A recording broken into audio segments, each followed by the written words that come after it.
Hello everyone, नमस्कार सभी को। मेरा नाम Mahesh Soni, director Mahindra law institute, और ये वीडियो है मेरे उन साथियों के लिए जो कि लीगल फील्ड से जुड़े हैं, मतलब कि जो एडवोकेट हैं, जिन्होंने अभी अभी लॉ पास आउट हुए हैं, जिनको 1 साल हुआ है लॉ कंप्लीट करे और उनका इंटरेस्ट स्पोर्ट्स में भी है।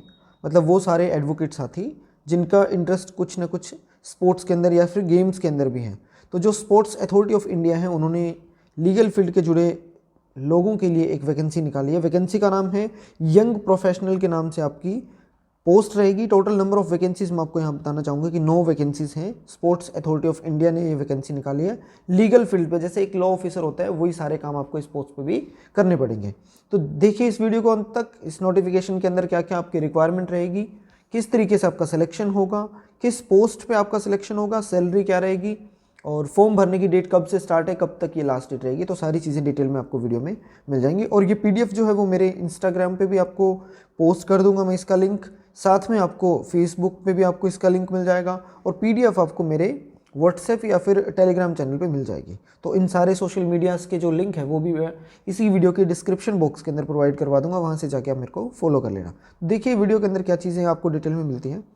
सबसे पहले आपको इस साइट पे जाना है sports authority of India .nic.in पे। वहाँ पे जाके आप अपना फॉर्म फिल कर सकते हैं।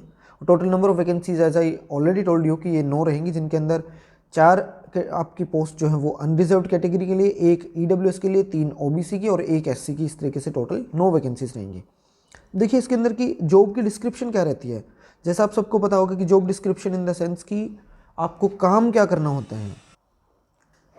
देखिए नंबर 1 पे इसके अंदर आपका बता रखा है कि आपको काम क्या करना है। जैसे इसके अंदर ड्राफ्ट करने होते हैं, पैरावाइज कमेंट वगैरह हो गए, आपके काउंटर एफिडेविट बनाने पड़ेंगे, रिजोइंडर है, शो कोज नोटिस आपको तैयार करने पड़ेंगे, कॉन्ट्रैक्ट से रिलेटेड आपकी चीज़ें हैं, एग्रीमेंट से रिलेटेड है, या फिर आपके मेमोरेंडम ऑफ अंडरस्टैंडिंग वगैरह ये आपके तैयार करने पड़ते हैं। जनरली वही चीज़ें जो कि एक लीगल फील्ड के एडवोकेट को लॉ ऑफिसर के तौर पर करनी पड़ती हैं, वो सारे इसके अंदर काम आपको दे रखे हैं।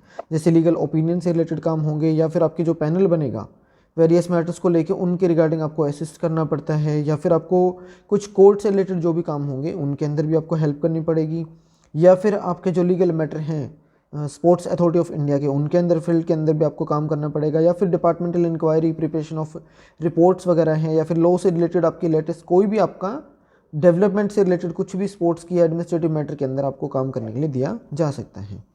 उसके बाद बात आती है अपनी की क्वालिफिकेशन एलिजिबिलिटी क्राइटेरिया क्या होना चाहिए। तो सबसे पहले जैसे भी आपको पता है कि लीगल ऑफिसर की भर्ती है, तो इसका मतलब होगा कि आपको एटलीस्ट एलएलबी की डिग्री तो कंप्लीट होनी चाहिए। उसके बाद जो मास्टर्स ऑफ जिन्होंने लॉ की कर रखी होगी, जिन्होंने एलएलएम कर रखी होगी, उनको डिज़ायर्ड क्वालिफिकेशन होगी, मतलब इसके ऊपर ज़्यादा प्रेफरेंस दी जाएगी। प्लस आपका 1 साल का मिनिमम एक्सपीरियंस भी इसेंशियल रहेगा। और डिज़ायर्ड जो होंगे वो बोलते हैं कि एक्सपीरियंस यानी गवर्नमेंट और सेमी गवर्नमेंट ऑटोनोमस या फिर पीएसयू के अंदर जिन्होंने काम कर रखा होगा उनको ज़्यादा प्रेफरेंस दी जाएंगी। उसके बाद बात आती है आपकी ये हाईलाइटेड लाइन जो बताती है कि जो पीरियड ऑफ पीएचडी, रिसर्च और fellowship will not be counted as an experience. इन काम को एक्सपीरियंस के तौर पे नहीं जाना जाएगा। इसका मतलब ये होगा कि आपको standing practice in the court आपको करनी पड़ेगी, उस चीज़ को ही एक आपको बोला जाएगा। या फिर किसी स्पोर्ट्स अथॉरिटी के अंदर आपने पहले भी काम कर रखा हो और उन्होंने कोई भी आपको सर्टिफिकेट दे रखा हो एक्सपीरियंस के तौर पे। फिर आपका बात आता है कि इंटरव्यू के पर्पज से आपको शॉर्टलिस्ट किस बेस पे किया जाएगा।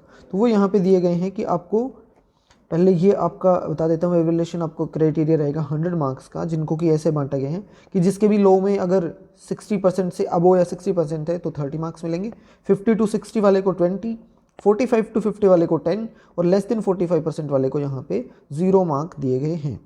उसके बाद आपकी बात आती है एक्सपीरियंस के रिगार्डिंग है। एक्सपीरियंस के आपको टोटल 35 मार्क्स में से आपको मिलेंगे, जिनमें जिसका एक्सपीरियंस मोर देन 3 ईयर्स होगा उसके लिए 35 मार्क्स पूरे के पूरे आएंगे। उसके बाद 2 to 3 ईयर्स का एक्सपीरियंस है तो उसको 25 मार्क्स, और 1 to 2 ईयर के बीच का है तो उसको 15 मार्क्स दिए। अगर किसी ने स्पोर्ट्स सेक्टर के अंदर अगर काम कर रखा होगा तो उस बंदे को भी 25 मार्क्स के अंदर आपको बाइफरकेट किया जाएगा, जिसमें 2 साल से ज़्यादा काम करने वाले को 25, 1 to 2 ईयर के लिए 15 और 6 महीने से 1 साल वाले को 5 नंबर इसको टोटल दिए जाएंगे।